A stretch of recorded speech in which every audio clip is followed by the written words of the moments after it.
Good morning, everyone. We continue our conference.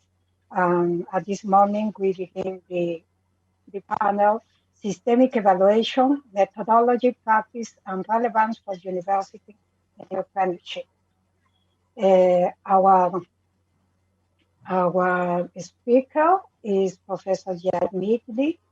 Once again, thank you very much for being with us. And I would like to read a short biography. Gerald Midgley is Professor of System Thinking in the Center for System Studies, Faculty of Business, Law and Politics, University Hall, UK. He also holds adjunct professorships at Sweden, Australia, and New Zealand. He has held research leadership roles in both academia and government, having spent 10 years as director of the Center for System Studies at Hull, and 7 years as a senior science leader in the Institute for Environmental Science and Research, New Zealand. Gerald has written over 300 papers and edited 11 books for academics and practitioners of system thinking and community operational research. He has been involved in a wide variety of public sector, community development, health service, technology foresight, and resource management projects. So, Professor Midgley, please, would you start your presentation? Thank you very much. Thank you for the introduction. And you need to enable screen sharing for me.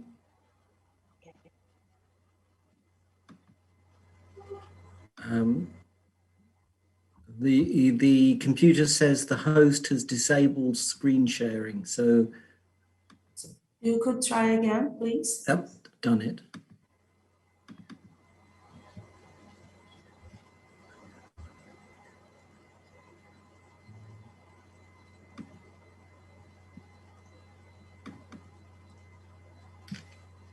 Okay, so thank you very much for the introduction and for the invitation to give this presentation. When I was discussing with Marcus Lintz what I should be presenting here, he said that he had read one of my papers on systemic evaluation that offered a framework of 3 different approaches. And he was saying that that could be relevant for evaluating university entrepreneurship. So that's what I've structured this presentation around. And this is what I would like to talk with you about. So I'm going to start by questioning 2 major assumptions about the use of metrics in evaluation. Those assumptions are that you actually need goals and metrics at all in order to evaluate. That might sound iconoclastic, but I'll go into some detail shortly. And that if you do choose to use metrics, that there's a one-size-fits-all set of metrics that will work across all university contexts. I think that's a potentially problematic assumption.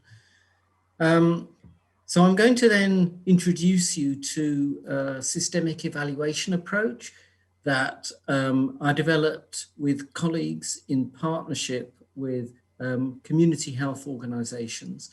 We actually involved about, I think it was 55 community health organizations in total, about 500 people involved in some of the research we did. And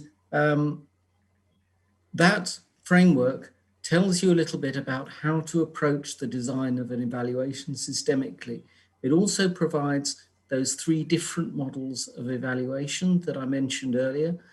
And I'm going to go through those models and give practical examples from my own evaluation practice in both the UK and New Zealand. And then I'll close with some thoughts about the relevance of this for university entrepreneurship. So let's start with those 2 problematic assumptions that you often find in relation to evaluation. The first assumption is that evaluation actually requires goals to be set and metrics to be defined. That's actually one type of evaluation, but it's not necessarily always the most useful kind. And when we developed our own framework, we engaged with about 500 people across 55 organizations, as I was saying, across the public, private, voluntary, and community sectors, to find out what they already knew about evaluation and what they wanted from it. And one of the things we discovered was that the large majority of people, probably maybe 19 out of 20 people, think that evaluation is just setting goals and defining quantitative metrics and measuring the achievement of the goals. And it doesn't have to be that at all. So I want to look at why that's the case and what more you can do. The second assumption I want to challenge is that when we do want to define and use metrics, that they should be standard across a whole sector. So for example, that you define metrics that measure every single university against the same standard of what entrepreneurship is. Now, my experience is that that can actually do significant damage. And I'm going to give you a couple of examples from my own experience of that damage. So these three examples come from the UK. And I must say, before I tell the story of how these evaluations created damage, that they come from my own anecdotal experience. And my experience, obviously, being anecdotal, may be different from other people's, but they come about because I work in a systems thinking research group and teach on programs that involve systems thinking. And that's a very non-standard kind of approach. It's specifically transdisciplinary, as opposed to being conforming to disciplinary boundaries. So transdisciplinary departments create knowledge and methodologies that can be used regardless of disciplinary boundaries and can be used by practitioners, by stakeholders, and not just by university people. Now, if that's the case, then the kind of metrics that you need to use to look at a group like mine might be quite different to the ones you want to use to look at a discipline like physics or biology or sociology or psychology. So let me give you an example. Starting in the very early 90s, the UK system decided to evaluate all research in all departments across the country. And they've been doing it ever since the early 90s using disciplinary assessments. So you have to decide which discipline you're part of, and then you submit your publications, you submit some impact stories, and you write a narrative about the quality of your department. And those are assessed by a disciplinary panel. Now, the first research assessment that I ever entered into was in 1992, and there was no systems thinking research assessment. The only thing we could do was be put into a management assessment. And we had our assessment in 1992, and between 1992 and the next assessment, which was about 5 years later, nearly every independent systems group in the country was closed down. And that happened because we were assessed by people who didn't understand the journals we were writing in. They didn't understand the quality of what we were doing because they were assessing it from a different disciplinary perspective. Now, we were really lucky that after that first time after those first two times, we finally managed to get some systems people onto the panels that made this assessment. So it rescued us. But really only several large-scale groups across the UK survived that kind of assessment. Because the purpose of the assessment was to basically allocate a limited pool of money through these assessments. And if you didn't fit the panels that were being assessed, then you couldn't get the money, so why did the university want to keep you? Second example I want to give you is evaluating teaching quality with standardized metrics. So the government decided that they wanted to produce a league table so that students could see the quality of the courses before they applied for them. So like, have you explained your learning outcomes in advance? Have you actually specified all the course contents in advance? Now that works fine when your course is a traditional lecture course where you do actually prepare all the lecturing material in advance. But we used to have a management systems master's program where the students got to define the contents that they studied through their studies. So we would have modules that would have a general heading, and the students collectively would actually help us design the program. Now in that situation, you can't set the learning outcomes and all the contents in advance. And it made it really, really difficult to carry on with that. Gradually, that course began to be turned into a more traditional course.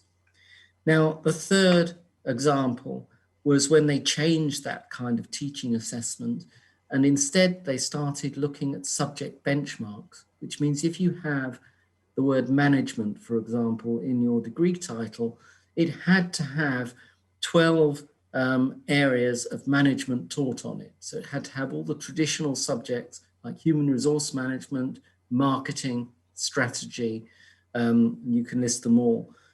But our systems program didn't have those things. It was structured around systems ideas and not around those traditional areas of management. So at that point, we had to take the word management out of the degree title, and then because it was called systems thinking, a lot of students who wanted to do the management didn't apply to the program, and the program was closed down. So you can see the kind of damage that standardized metrics can do to innovative entrepreneurial programs that you just don't want to be assessing using those same kinds of criteria. And a key question you have to ask is, who is this damaging for? So damaging for whom? These kinds of approaches are summative. That means they're done in order to produce a final report. They're not formative to help you improve along the way. They're judgmental, and they're there to allocate resources. So with the research assessment, for example, their purpose was to allocate limited resources where the resources shrink year on year and get concentrated in fewer and fewer hands. And the teaching assessments are there to create kind of pseudo market drivers. So league tables, so the students apply to the best courses, but best in what terms? Standard terms that a lot of people say actually reduces teaching to a very kind of mediocre middle level. And the damage is invisible to the people in the centralized government departments who are designing these things, because they only see the outcomes and they see that they've effectively allocated their resources, but the damage is felt very strongly on the ground. And that's why my work is focused on formative or developmental approaches. That means they're there for local participative use. They are about learning as you go and informing change, rather than having just one-off assessments that determine whether something stays open or not, or whether something gets funded or not. Now, the question I would ask is, how much of university entrepreneurship can you really define generically? So let's say you use patents as an example. Well, then you're going to be fully biased against, in favor rather, of prioritizing technology over more general community benefit? What if you use something like income as a measure? How much income you get for consultancy and knowledge exchange, for example. Well, that's a problem because some really good universities do a lot of pro bono work with communities, helping the poorest sections of community that can't afford to pay for projects. Well, are you going to exclude that from your measure? So these are the kinds of concerns that made me want to develop different forms of evaluation. What I want to introduce you to now is a systemic evaluation framework that could be potentially of use in evaluating university entrepreneurship. So as I said before, this was developed in partnership with a community health network of 55 organizations from across the public, private, voluntary and community sectors. We consulted with about 500 different people through this process. We also incorporated some earlier ideas from two of my colleagues, Amanda Gregory and Mike Jackson, who developed an earlier version of this framework that we then substantially developed for use in a community health context. And although this is specific to community health, and you could say as a kind of university entrepreneurship example, because this was developed in a consultancy project, it nevertheless, I think, has got broader applicability. So these are the kinds of things that people said that they wanted an evaluation approach to deliver. They wanted it to be participative. They wanted us to take multiple stakeholder perspectives seriously, not just to look at things from one stakeholder perspective. It had to be sensitive to local context. It mustn't encourage gaming. What I mean by gaming is, for example, creating a situation where you distort people's behavior so that they meet the metrics. And then it actually destroys the integrity of whatever you're evaluating. A quick example of that, I came across a health organization that had the most efficient services for giving endoscopies to patients. That's when you put a camera down a patient's throat and find out what's happening in their stomach. And they were so efficient because they had made each consultation with a patient 30 minutes shorter than the national average. And of course, they thought they were fantastic. They were the top department in the country. Well, the reason they were the top department in the country is that they had stopped giving their patients anesthetic, and that saved 20 minutes to half an hour of the patient recovering from the anesthetic. So the patients paid in pain and discomfort for that hospital department to meet its metrics. That's the kind of gaming that has to be avoided. And we wanted to be able to support local improvement rather than simply a top-down judgmental character. So the framework starts by talking about what it is to approach an evaluation systemically. And yesterday when I gave my presentation, I introduced you to a framework called boundary critique, which is about understanding boundaries that define the inclusion of stakeholders and the issues that matter to them, and also defines the exclusion of stakeholders and other issues, because you can't be 100% comprehensive. So the oval, the ellipse in this picture, represents the boundary of who you talk to and what you include in your evaluation. The peak here represents the purposes of the evaluation and the values that matter in that evaluation. So those purposes and values help you set the boundaries of what you look at and who you speak to.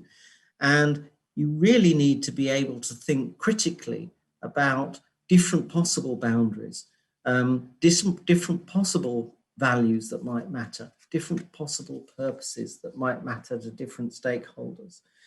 Because it's those boundaries that help you distinguish the system parts you're going to be looking at, the relationships that you're going to be taking account of, and the different stakeholder perspectives that are out there. So boundary critique means really thinking about the situation you're going into as an evaluator, not taking the first thing that the management of the facility or service or entrepreneurship you're going to be evaluating tells you about the situation, but exploring it instead. So another aspect of being systemic is creatively designing methods, not just slavishly following a methodological template. So there are several dimensions to this. The first one is learning from a range of other people's evaluation methodologies. So you develop your practice over time. And that means you can learn as you go. You might start off with only a limited amount of knowledge, and as you go, you add new principles, theories, methods, tools.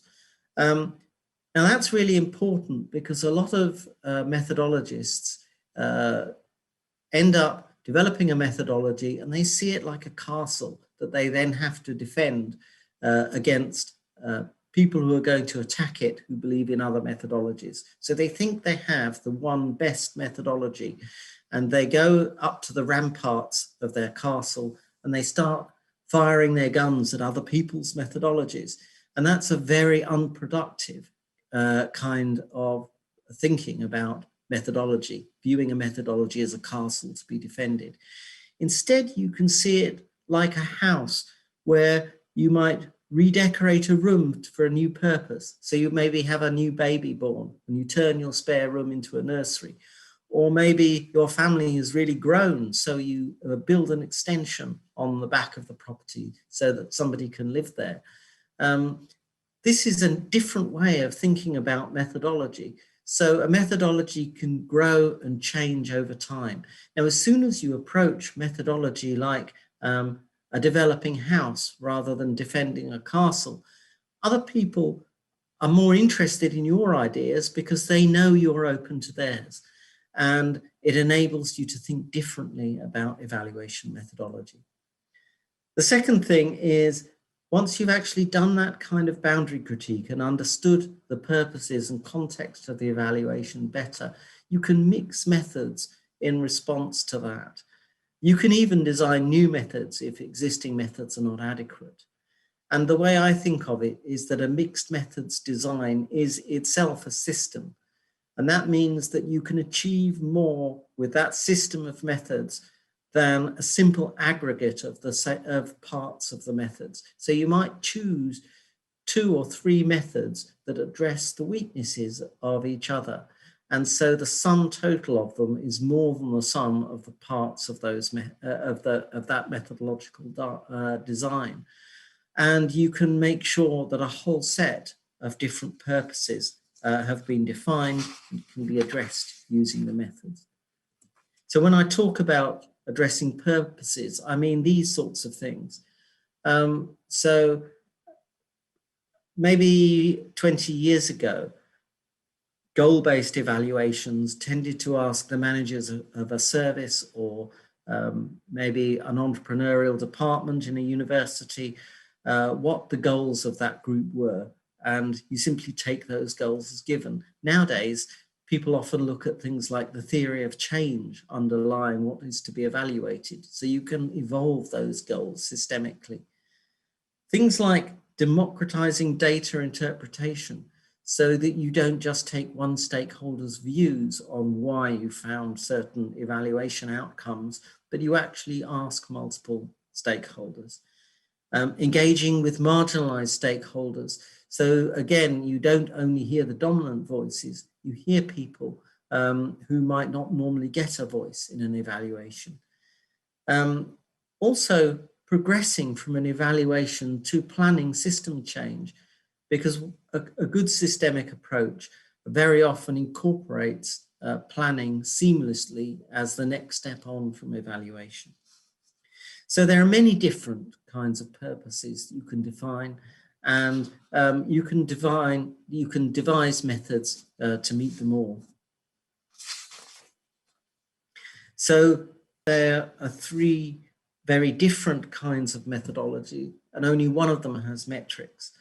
And we decided to introduce people in the community health setting to these three different types, really to broaden their horizons, because so many people thought that evaluation was just imposed top-down by a funder and was metrics based, and we wanted to actually show that there can be more than that. Now, the heading here is 3 ideal types of evaluation. So these are kind of pure types, and you don't have to apply them exactly as I'm going to lay them out here now. As I said before, you can pick and mix methods from across these different types of evaluation. You don't have to apply them in a pure way. So the first type of evaluation is exactly what I've been saying that evaluation traditionally is: setting goals, measuring their achievement, but in this case, participatively interpreting the results and then feeding back. Now, it really changes things if you set goals collaboratively. It really changes things if you interpret the data participatively. And I'll give a couple of examples of that in a moment. Now, what can you do then that doesn't have metrics? Well, you can evaluate without preset goals. You can access stakeholder experiences with an absolute minimum of pre-framing, and we call that stakeholder evaluation.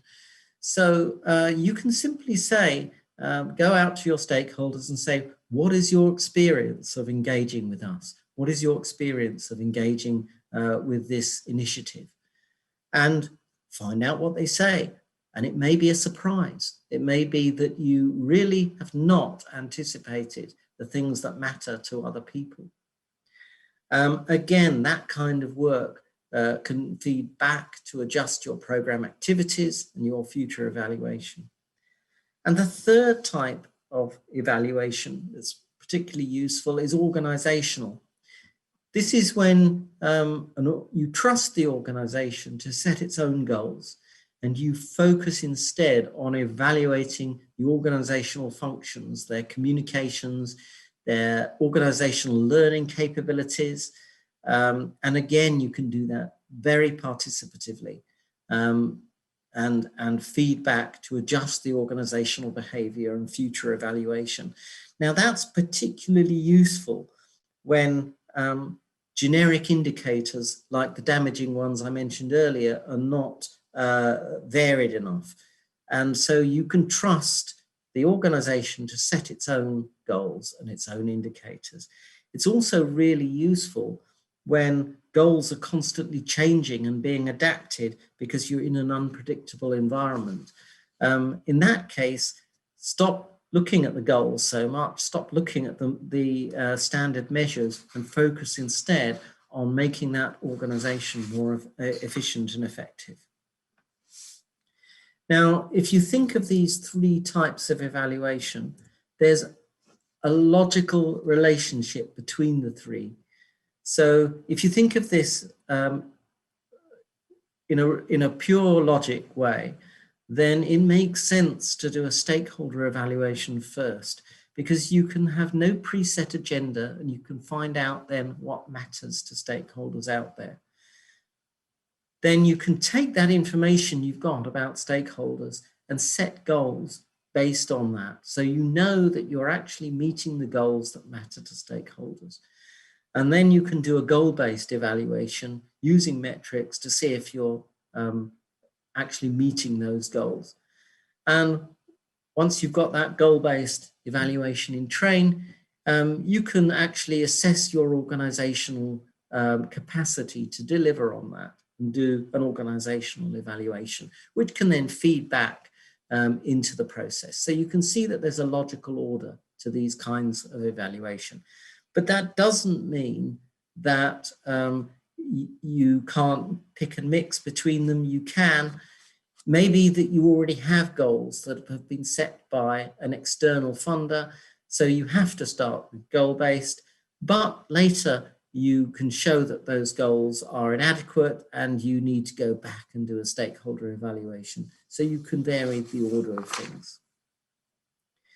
So having given you a broad overview of the approach, I want to give you a flow diagram for what each of these types of evaluation looks like. This will ground it a little more, and I'll give you examples from practice too.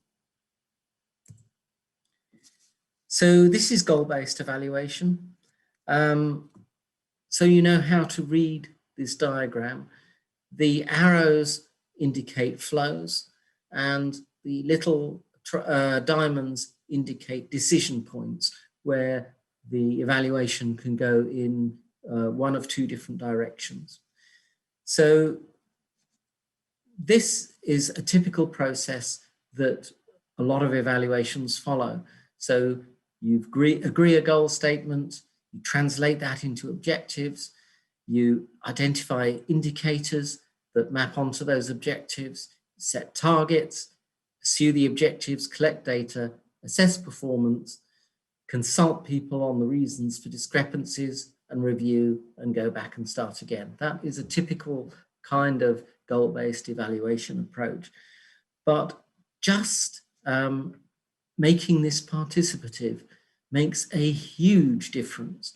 So imagine, instead of having a funder impose a top-down goal statement, that the funder and the delivery organization actually collaborates on determining the goal.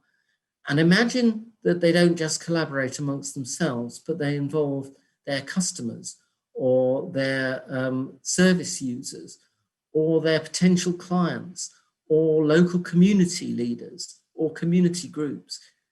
You can actually agree goal statements more participatively. Now, I know that that is sometimes problematic. So I've been in several projects where funders have absolutely refused to be participative about setting goals. And I've even been in a project where I ended up doing conflict resolution work between the funder who wanted to set the goal one way and the service delivery organization that wanted to interpret the goal in a different way. So I know that that can be problematic, but nevertheless, you can begin to make justifiable compromises if you need to.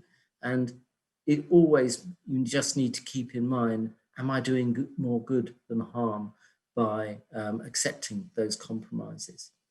So again, interpreting the data collectively really makes a huge difference. And I'm going to give you an example of that in a moment. So this project was evaluating a computer training service for people with disabilities. It was a computer training service run by 3 London boroughs. And it's the project I actually did for my master's degree, would you believe? So quite a few years ago, back in 1988, we finished this one. And it was when personal computers were fairly new. And there were massive job vacancies for people who could do personal computing. So these 3 London boroughs had a bright idea, which is that they could get many more disabled people into employment if they could fill this skill shortage by training disabled people in the use of computers. And they set up this service. They got the money from the European Union, and within their bid for funding, they had to set targets for how many disabled people they were going to get into employment. Well, unfortunately, the service fell well short of its targets. It actually only got 1/3 of the number of people into employment than it set out to do. And I felt ethically justified in accepting the fact that this was a top-down set target, because I was aware that if there was variation from the target, I was going to be allowed to reassess that, the value of that target. So that's what we set out to do. We set out to achieve, see whether the target was the right one in the first place, and we also set out to look at why it is that the service fell well short of its targets. Now, what we actually found when we did this extensive stakeholder engagement was that there was a lot of blaming going on. So the governance body blamed the people who were doing the training for not meeting the target.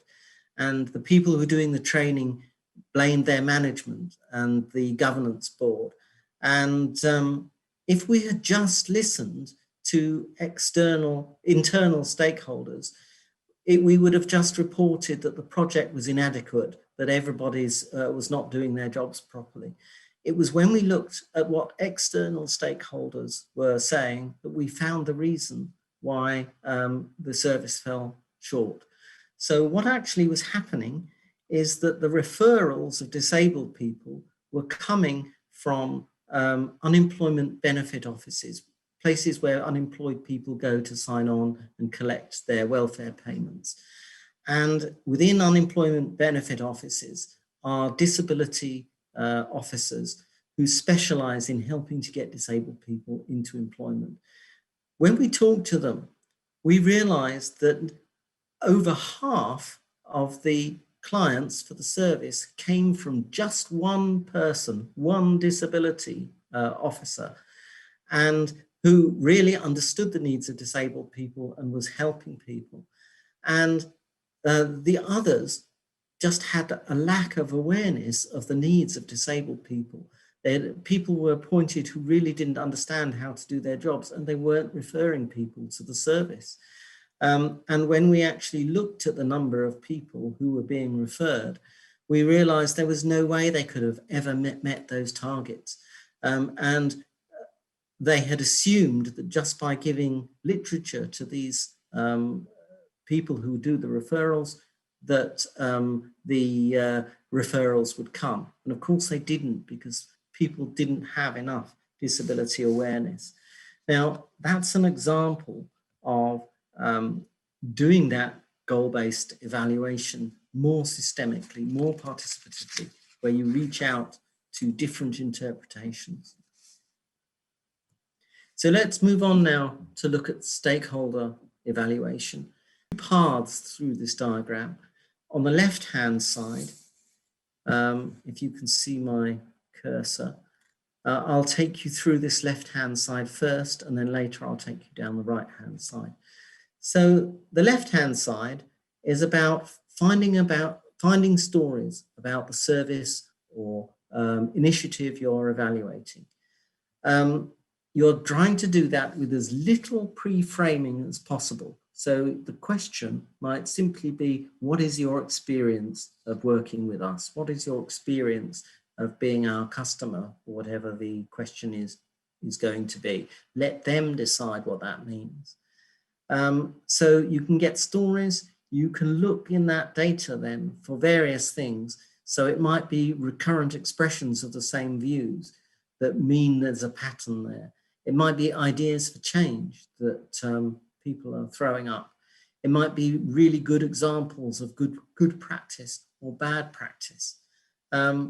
So I remember once evaluating a service for people with learning disabilities, and there were lots and lots and lots of stories, but there was just one story that was so bad that even one story about it was enough for an inquiry. So somebody had reported that one of the staff members was sexually abusing one of the residents. One of the, well, you find that just one instance of that, and it needs investigating. So it's not just about looking for patterns, it can be sometimes single incidents. And then you can design change in policies and practices. So let me give you an example of an approach that does this kind of work. The approach I want to give you as an example is Dave Snowden's SenseMaker. What SenseMaker gives you is a piece of software where you can ask people to enter their stories with very, very limited framing. As I've said, it might just be what's your experience. So somebody types in their experience and then they tag it using a set of keywords that are meaningful to that service or whatever it is that's being evaluated. The thing is that they're tagging it themselves, so no external person is interpreting their story, they're interpreting their own story. And that means that using the software, you can actually take any 3 variables and triangulate between those 3 variables to see where people sit in relation to those. So I'll just explain this example that's on the board here. One of my collaborators in a project called Active Withensy is Lauren Powell, and this comes from some of her work. So Active Withensy is a service that is helping to improve physical, mental and social activity through volunteer-led community development in a highly deprived area of the UK. And Lauren did a project with them looking at evaluating what the experience of going to university is like for young people.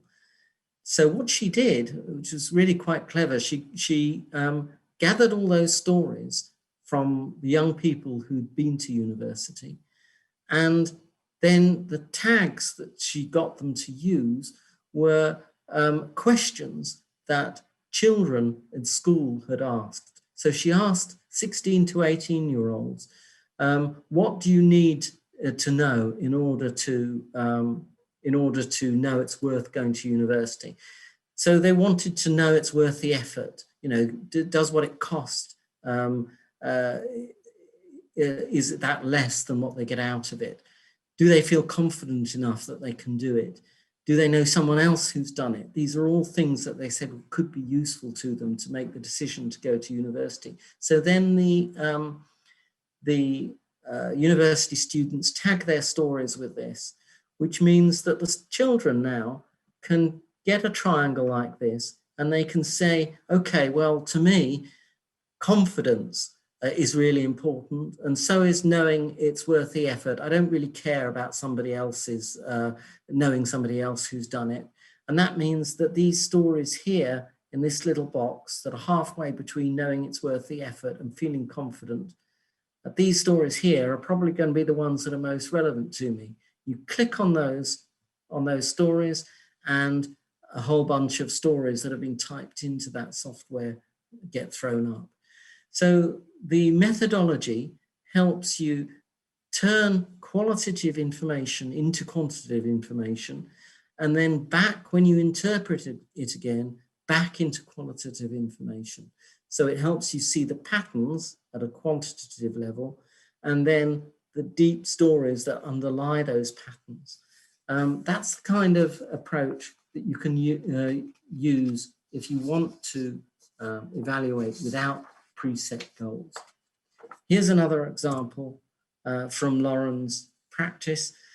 This was about Active Withensy helping to evaluate the community hubs that provided the response to COVID-19. So it's the community groups that help provide meals to people who are trapped in their homes, this kind of thing. So she did an evaluation using this kind of approach, collecting stories over time. And what you see is a change over time. So what we're looking at here is 3 variables: how organized people feel it is, how chaotic people feel it might be, and whether they feel like they're going with the flow. And you can see in week 1, when these community hubs were first set up, it's a scattergun. People's stories are all over that triangle. And as week 2 goes on and it goes into week 3 and 4, you see more and more stories at the organized end. So you can see that the hubs are working out what they need to do and doing it effectively. And people are giving more and more stories about effective delivery. Just one thing I noticed, and Lauren was telling me as well, if you notice that there are fewer dots in week 4, and you might want to ask, why are fewer people giving their stories? Maybe that organization is much more effective, but there are some community groups who really don't like that organization and are not engaging with it anymore. So really thinking about the interpretation is important.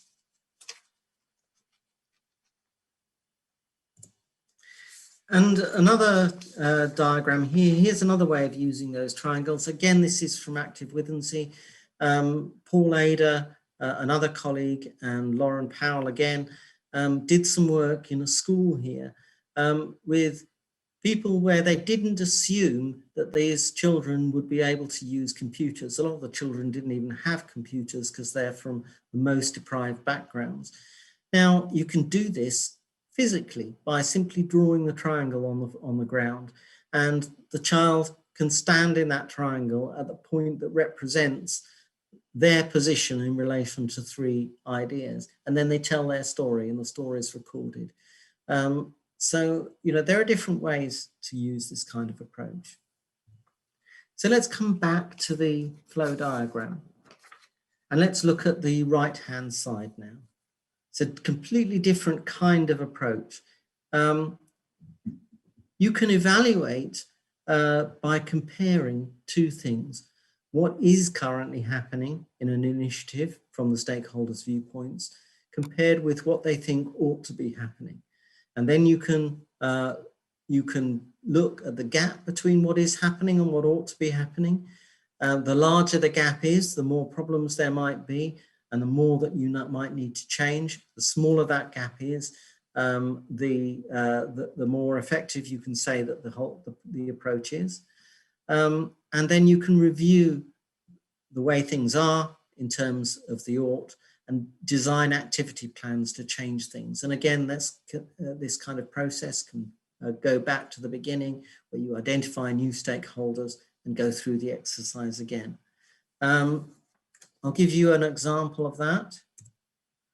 So this is a project I did some years ago about rethinking housing services for older people.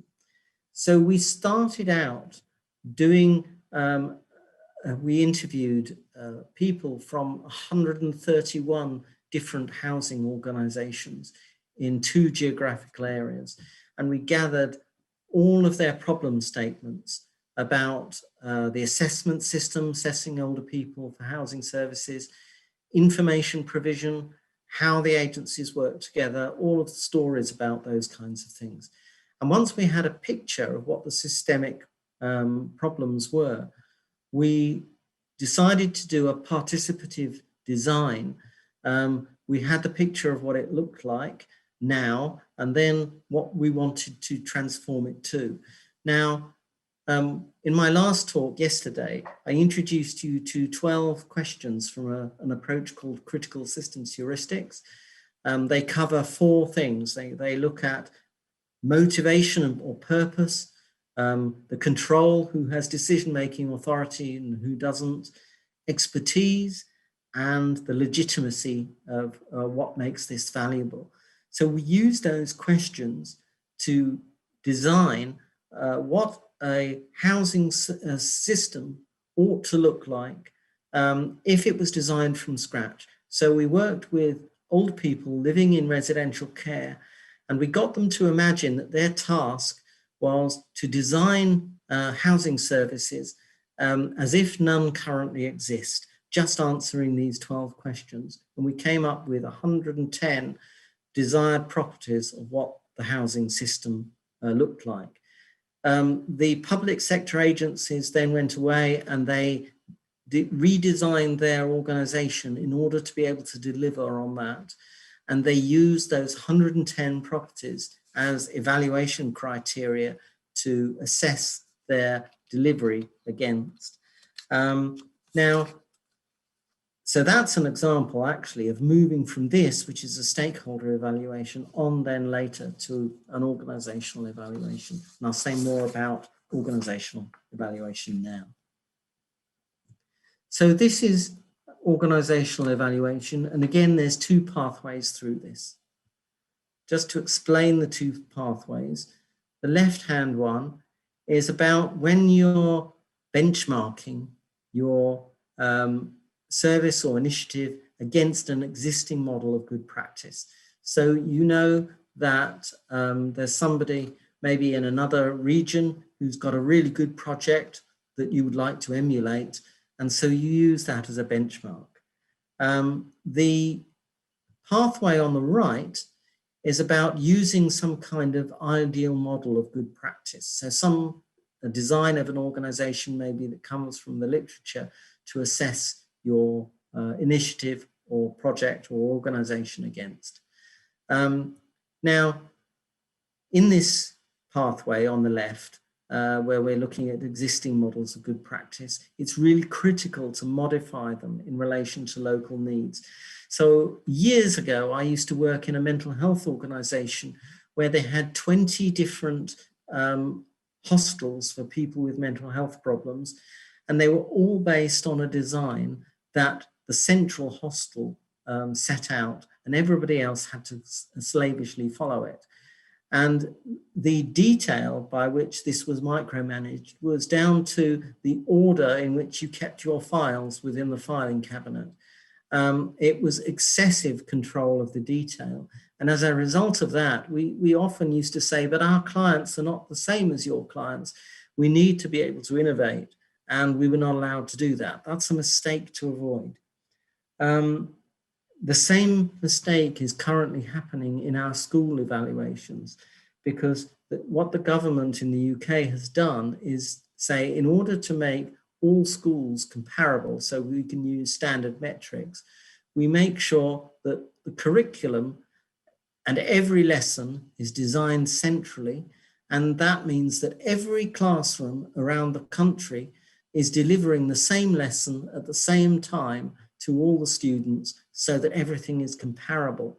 And what that means is that teachers have no control over the curriculum, or very little control over the curriculum, and they can complain that they can't innovate in order to meet the needs of their students, who will be very, very different in an affluent area of London compared to an area of very high unemployment in the north of England. So it's really quite important here to facilitate learning and adaptation. And what you often find is that a great deal of this kind of evaluation goes on without people even being aware that they're doing it. They're just networking and learning from each other. And often that is a perfectly effective practice, and you don't necessarily need to do that totally formally. So what I want to do is concentrate more on the right-hand side, selecting an ideal model of good practice. And the example I'm going to give you is the viable system model, which I introduced you to yesterday. And for those of you who weren't here in my talk yesterday, I'm going to go over this again, but only very, very briefly. So what the viable system model says is that any organization that is viable must meet some needs in its environment. So that shape represents the environment of the organization. So if you're a university, for example, you may be meeting the needs of students who are applying for your courses. You may be doing research for clients who have research needs. So your students applying for courses might be segmented within the environment. So your first task is to be able to define what the needs are that you're meeting in the environment. And then you need the operational units to deliver to those needs. So imagine those little number ones there are different courses in your university which are meeting different needs of students. You need then coordination. What happens if one course has a massive intake of students and another one has a drop-off of student numbers? You might have to transfer resources from one department to another. You need overall management that audits the performance of those operational units, those courses.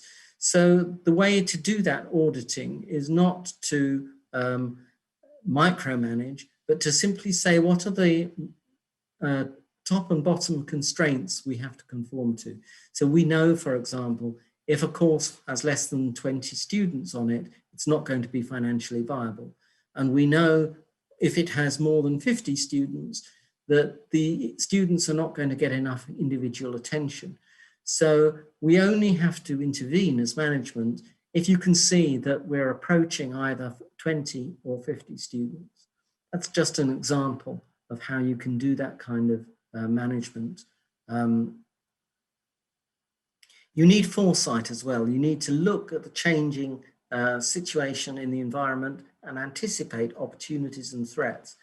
So maybe there's a birth drop in the population and there's less 18-year-olds going to university. You can anticipate that and change your organization in response. Alternatively, maybe there's a new skill that's needed, a new form of computing has been developed, and it will change the way jobs are being configured. So you can actually create new courses to respond to that. And you need overall strategy that keeps the identity and purpose of the organization going. So that's a general model of an organization. And we know from extensive research over many decades that organizations need all 5 of these functions to be in place, and they need to be able to communicate well together in order to be viable. And in order to be responsive and to be an effective learning organization. And you can actually find this kind of model, at different levels. You could find this within your department and maybe at the university level as a whole. So let's look at an example of using this. So the example I want to give you is one that is very relevant actually to university entrepreneurship, because this comes from when I used to be the senior science leader of a social systems research group in ESR. ESR stands for Environmental Science and Research, and it is a national government research institute in New Zealand.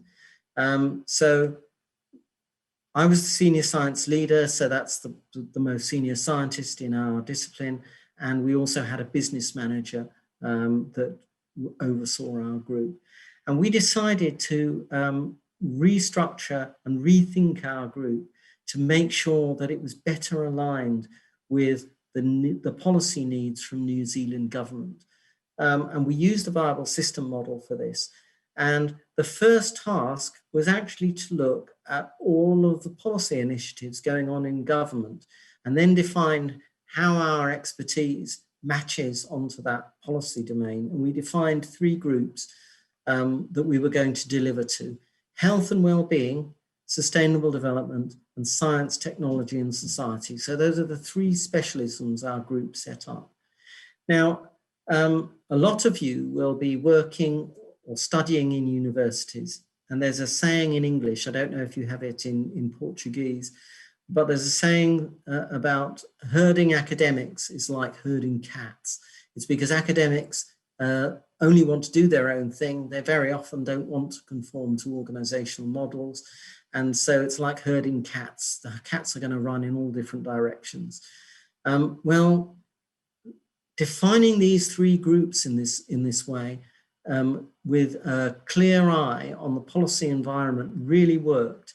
This work was done in 2005, and those 3 groups were still in place in 2010 when I left. And I went onto the internet this morning to have a look at the Social Systems Group website to see if those are still there now, a full 15 years after they were first defined. And sure enough, they were still there. The only difference is that the health and well-being group had been split into 2, into healthy communities and healthy environments. So there are now 4 groups. I would challenge anybody in a university to show that their research groups were the same 16 years later. because it's so easy to define ideal research groups based on academic only interests, and then find that it actually doesn't marry up to the needs in the environment, and they end up turning into something else. That happens so often.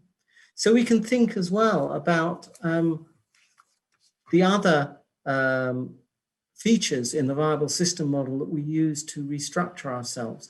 So we thought about how we coordinated our activities across those projects in those three groups. We used SAP to actually allocate our time and to keep an eye on the way we were coordinating and allocating staff across projects. In terms of overall management, we had some quantitative indicators around things like income generation and spending in projects, and we had qualitative indicators where the project leaders would talk to the business manager on a weekly basis and work through with him how the projects were on track or not.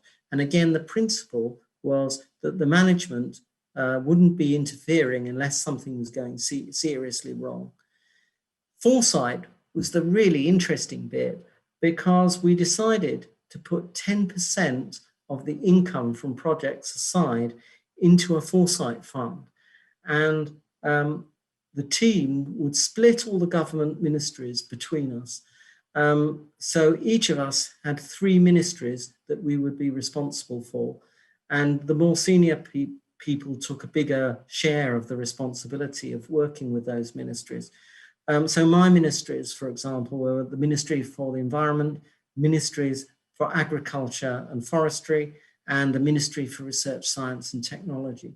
So my job with that 10% budget was to regularly visit the ministry, have dialogues with the chief executive and with all the senior civil servants who were actually making policy decisions. So we had a continually updated picture of the changing policy needs in the environment. And that meant that when we wanted to do a big bid for funding, we knew exactly who to go to as a partner in government, and we could quickly work with them in setting out a co-produced research agenda that would be able to attract research funding. Likewise, they knew enough about us to be able to come to us and ask for work when they wanted to us to meet their research needs. And our strategy was done collectively through annual away days and through collective meetings. So that's an example from my days in a government research institute. And here's another example. When I'd moved to the UK and I started work in the University of Hull, the old institute I worked at in New Zealand asked me to advise their group on doing a viable system methodology application for reviewing the National Family Violence Service System in New Zealand. So the team of authors are on that report down the bottom, if you can see them. I was an advisor to that on the use of the methodology. Now, the interesting thing about that is it's applying the methodology not just to a single initiative, but to a whole national service system. So that's at the highest level, how the government coordinates its services on family violence, and then looking at lower levels at regional services, lower levels at specialist kinds of services. And the reason we did this is because we were feeding into a public inquiry that was philanthropically funded called the Glenn Inquiry into how family violence could be improved, how family violence services could be improved, because there was a widespread view in the community that the service system was broken. So our report here, bottom left, fed into this more general report done for the public inquiry.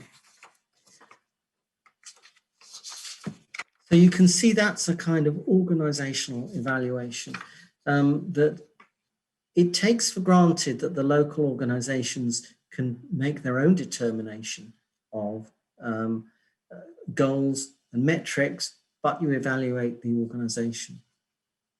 So I'm going to draw to a close now and just give you a few takeaway reflections on the implications of this for evaluating university entrepreneurship. So I guess my first point is be careful of using a one-size-fits-all approach. That could actually squash the very entrepreneurship you want to encourage if that entrepreneurship cannot be assessed by generic metrics. The whole point of entrepreneurship is that it's innovative, that you're actually innovating and creating new opportunities, new ways of working. So generic methods, generic metrics may not be what you want.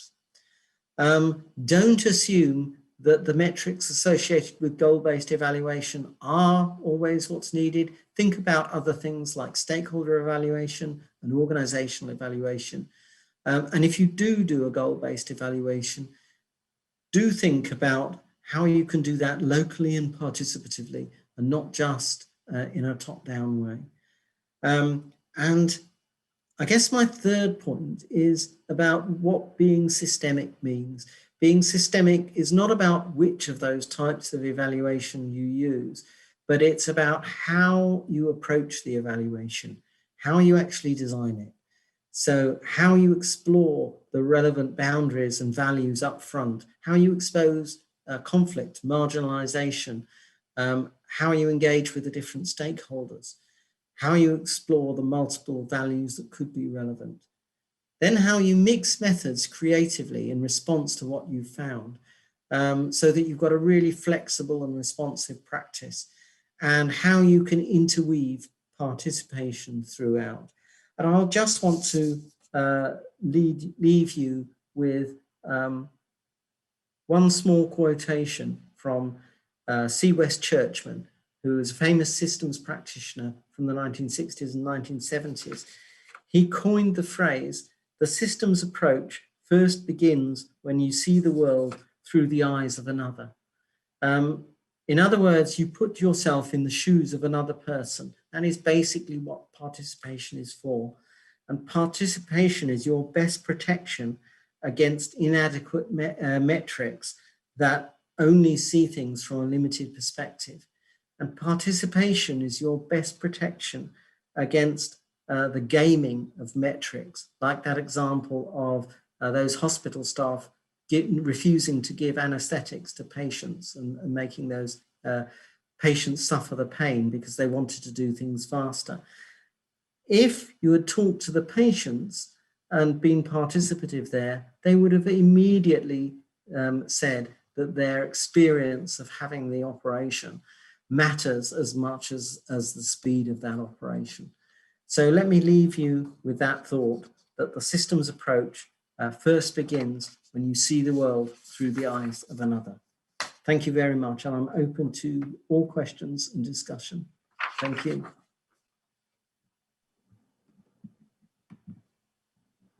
Okay, thank you, Professor Midgley, for this very illuminating and talk that surely will help us to do our own herding academics in Brazil. And I open to questions. Maybe I can make the first question, which contemplates well-known saying, which is the map is not the territory. And we see that many people prefers to attach to the map, doing games, than explore the territory. There is an important, maybe the most important property of complex systems, which is the ability to self-reference, self-regulation, self-producing, and self-conscious.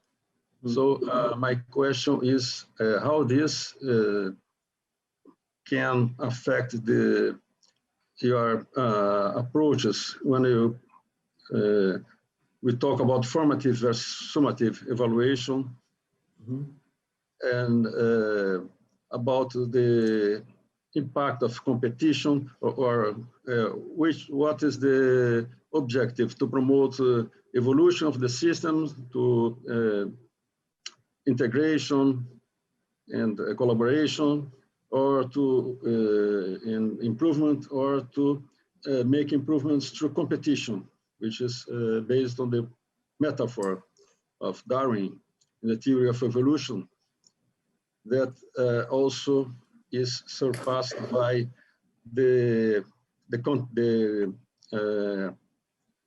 concept of self-conscious and self-metacognition, and so on.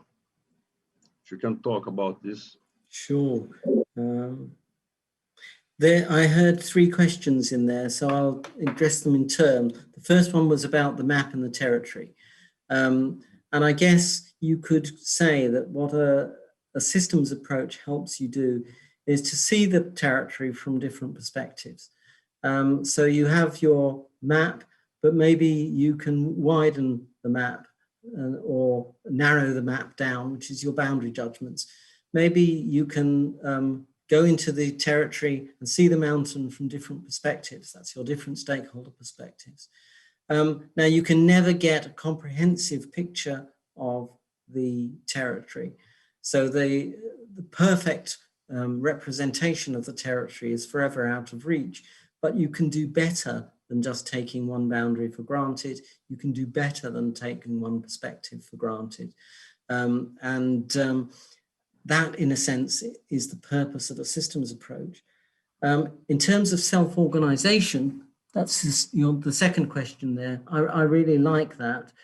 The original evaluation approaches were developed by Amanda Gregory and Mike Jackson back in the early 90s for self-evaluation among a national network of community organizations, voluntary organizations. It was a large national voluntary organization with lots of local branches. And they developed different evaluation approaches that the organizations could use themselves to develop their own activities. So they were very much about self-development and not about assessment from outside. When we took these in and actually looked more at how to work with them, and we actually redeveloped them, it was in a self-evaluation context. That was the successful part of the project. A lot of community groups and a lot of public sector services and private providers took this on for self-use. The one bit of the project that failed, that was really interesting, is that we tried to get the funders of the health services in the region we were working to agree to set their priorities collaboratively with stakeholders. That failed. They wouldn't even turn up to workshops with us. And they actually sent one person along just to tell us why they weren't coming. And they said because they unreservedly reserved the right to set objectives themselves, and the people providing the services have no say in that and should have no say in that. Now, so we tried to extend this to change the top-down assessment culture, and that aspect of it failed. But it worked well as a self-organizing principle. So the third question about cooperation or competition, it certainly is on the cooperative side. Usually what you're trying to achieve here is enough cooperation, enough surfacing of different perspectives. People begin to appreciate there's more than one way of looking at things, and you try to forge some kind of evaluation that meets multiple needs. And that's a general principle, whichever type of evaluation you're looking at. So if it's stakeholder evaluation, obviously you're looking at multiple stakeholders. If it's goal-based, you can set different goals based on what different stakeholders want. And if it's organizational, you might be meeting multiple needs in your environment. So again, that makes sense to be cooperative. Of course, competitive people also exist in competitive arenas. And my thinking is that if you're meeting the needs in your environment better through the use of this kind of evaluation, then you're going to be more competitive. So that's how I would relate to competition. Okay, thank you.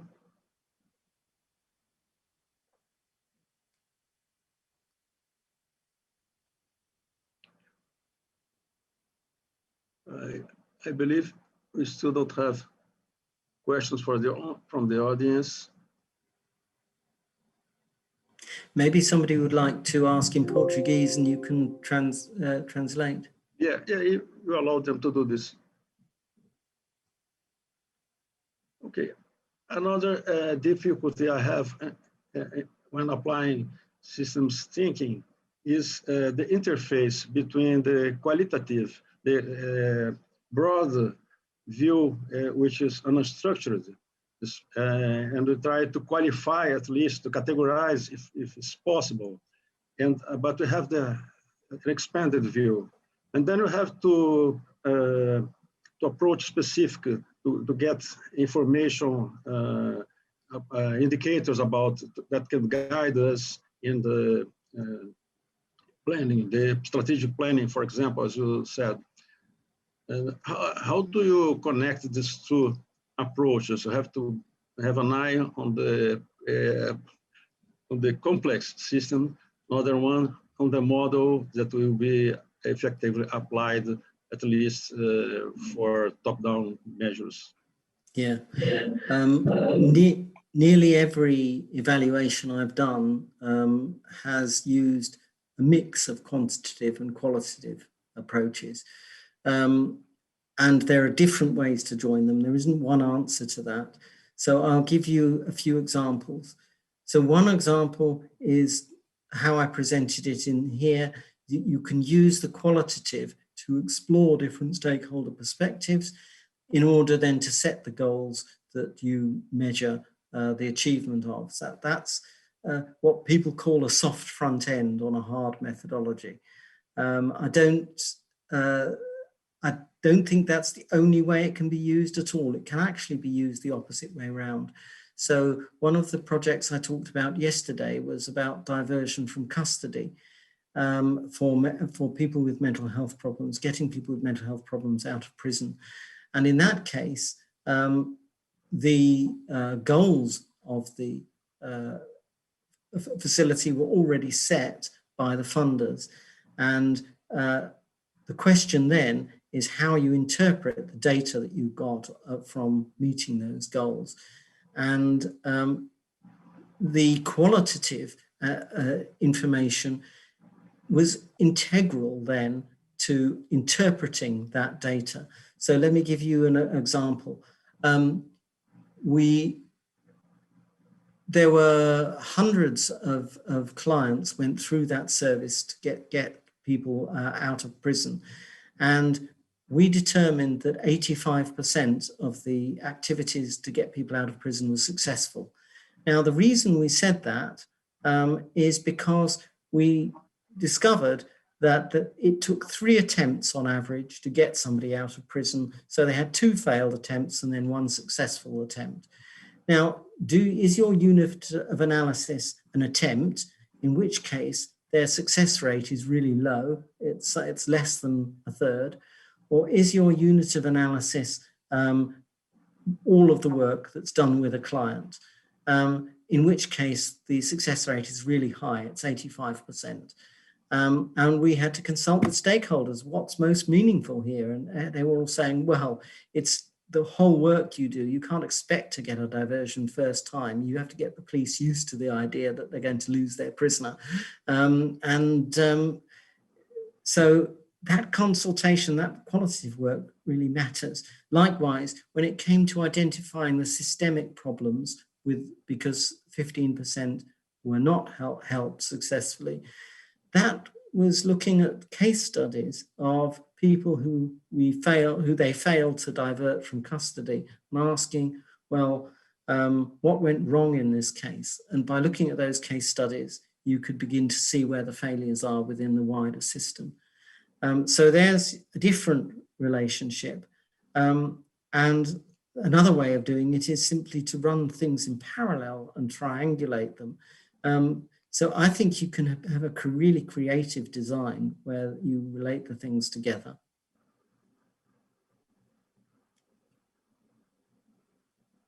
Well, Professor Midgley, thank you so much.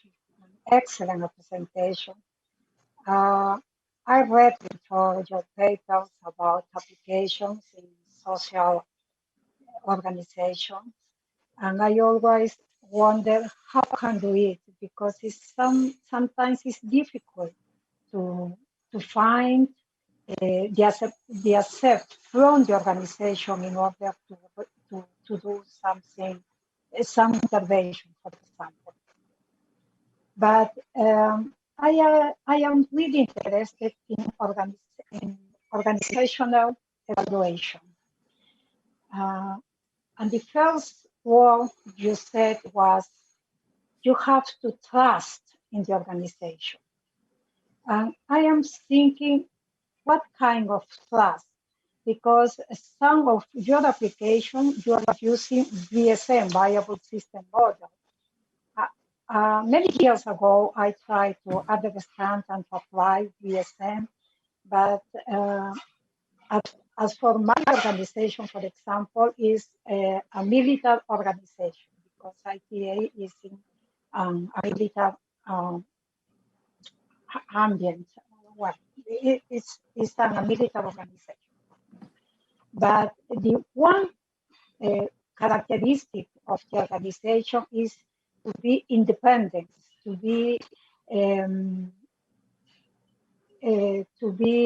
independent on your decisions, independent in the way how to implement the action, for example, and that many times it's not happening in our organization. So in this case, how to apply a BSA, or is there another way to understand? Because the first is to understand, and after all, to redesign. So the bridge for this sometimes is very difficult. Could you explain more about this, please? Sure. I mean, just first to say something about the word trust, because I use trust in a very specific way. And also the VSM talks about trust in a very specific way. So I meant by trust that we work on improving the organization, and the people who are employed in that organization will make their own decisions on what the goals are for that organization. So I meant trust in that sense. But also the viable system model has a notion of autonomy in it, which means, but the autonomy, people often misunderstand this. Autonomy doesn't mean unconstrained. It means freedom to maneuver within the constraints set by the level of the viable system higher than themselves. So that the management may set parameters, and as long as the organization is performing within those parameters, then they're left largely autonomously to do their thing. That resolves a fundamental dilemma between centralization and decentralization. What you often find in organizations is that they swing. Universities do it. They swing from centralization to decentralization over a period of years. So you'll find that they decide, oh no, it's not working to have the central hierarchy determining everything. So we'll devolve power to the local schools. And then after a while, the senior management will say, we haven't got control anymore over what the schools are doing, so let's centralize.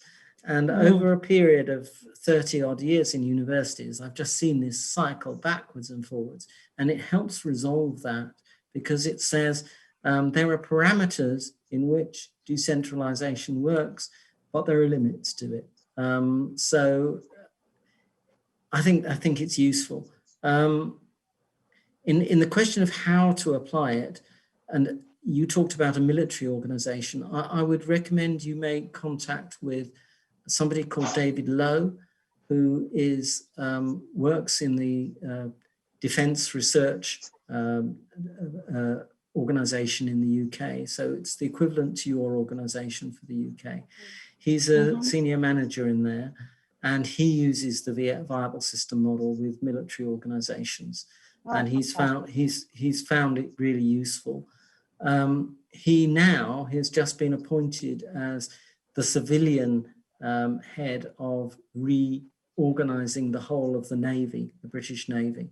So he's doing that project. I haven't talked with him about the details of the project, but it wouldn't surprise me if he was using the viable system model as part of that. So I can put you in touch with him, and I think you'd learn a lot from how he approaches it. I can tell you how I approach it. When I've done it fairly participatively. So I've actually done a very short training for the participants, and then help them in workshop to actually deploy the thing. And my very first viable system model project was with a student who was evaluating a local community organization. And he involved everybody from the CEO to the cleaners in using the viable system model. And, it was perfectly, all of those people could do that with no problem. And they rethought their whole organization through it. Okay. Well, we are short of time, but we have a question from the audience. I think we can do it. It's from Fabrício Parilla. Professor Midgley, what is your view about the application of systemic interventions in private firms? Are there paradigms to be broken? The challenges are the same considering the public institutions? That's it. So it's different within private companies. You've got the profit motive, obviously, that's in there, but it's a mistake to think that public and private are so different, because public organizations also have a business model. It's just that people don't necessarily think of it as a business model. They maybe get their money from a taxation source. The money has to be negotiated, and what it's for has to be negotiated. So it's just a different way of still meeting costs. So cost still matters in the public sector as much as the private sector. But I have seen a fundamental shift over the years in how the interest of the private sector in systems thinking. So I think there's great interest now, because organizations know that they can't just be dominated by one thing, which is shareholder return. They know that they have to take account of environmental issues. They know they have to take account of justice issues. In order to get planning permission for their activities, they have to obey a lot of local rules, which often are about meeting social objectives. So they have multiple objectives to meet, and actually balancing these and working with all these stakeholders really matters to them. So I think you can do a lot of good with a systems approach in a private business. And I mean, just to give one example, I was invited by Shell, for example, to talk with the scenarios team and and half of their board about systemic intervention, and specifically how you could use systemic intervention to help resolve environmental conflicts. And they were absolutely upfront. They said their core mission, their strategy is about long-term divestment from fossil fuels and being the company that is going to make a difference in dealing with carbon emissions. They did not sit there saying, we want to defend the production of oil at all costs. You know, this is their interest in this is because they absolutely understand the world has changed, and their whole strategy for the organization had changed. And their question was not if they were going to do things to move out of oil, it's how and when.